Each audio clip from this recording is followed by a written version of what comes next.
sir, morning po. Kanya, sir. Sir, pwede makapunta dyan sa Lion Seed? Gusto lang pumunta ng Lion Seed dyan, kaya ng Marcos Highway. Baba kayo ng Yodek, magpaalam ko kayo. Alam din. Tapos, babalik ulit. Babalik.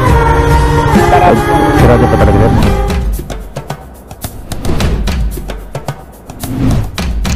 Sa episode na ito, muli nating ipagpatuloy ang part 2 ng ating video papuntang Baguio.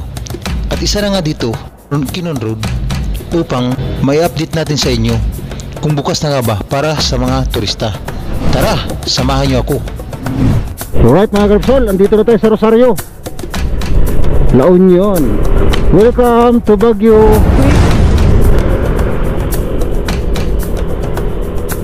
Wow, pasabay sa inyo, pasabay. Here we go. Alright mga Karpsol, andito na tayo sa Baguio. Surprise sa sawa. Kumusta?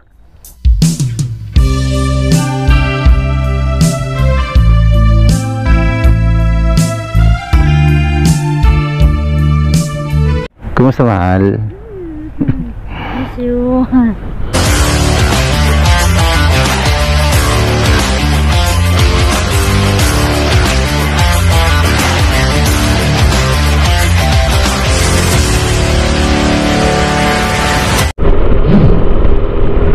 Welcome to Baguio. Baguio. Uy, may checkpoint na pala dito.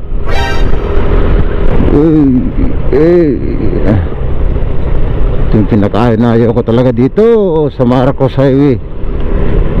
Puro lubak. Alright mga Karpsol, so tinry din natin na dumaan sa ano, no? Quinon Road.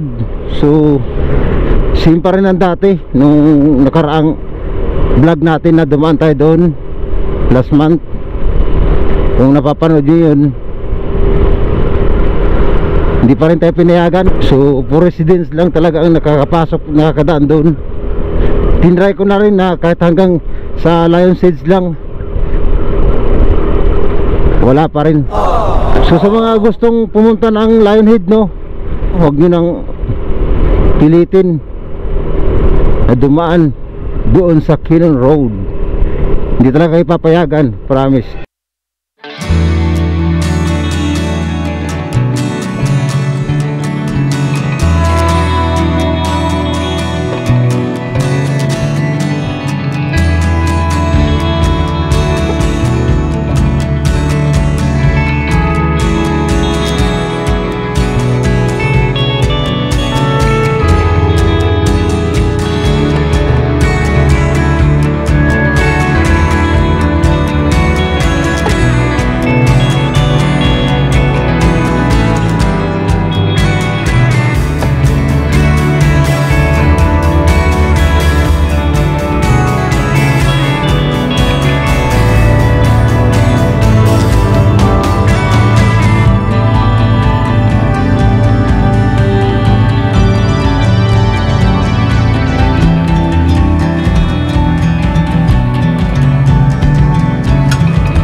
Akyat na grabing vlog spot ko to.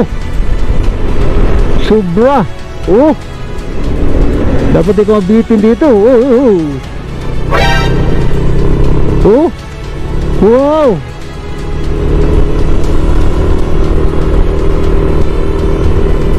Grabe. Woo!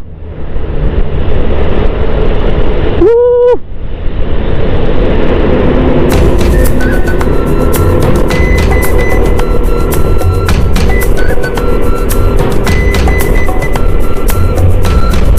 Taas ng bahay ni Gagsawa.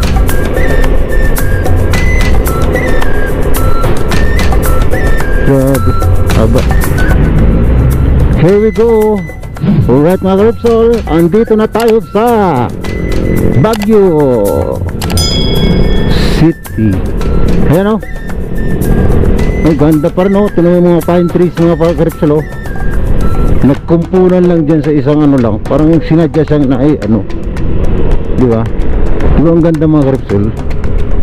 Very good na. Surprise sa sawa. Kumusta? Ngayon, ikaw ang pinapangarap.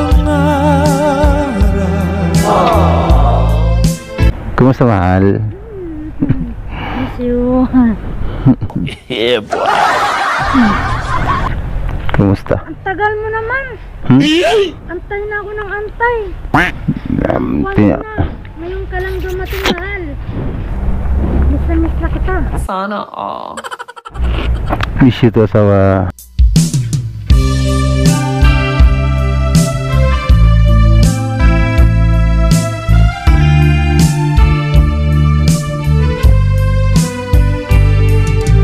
so much.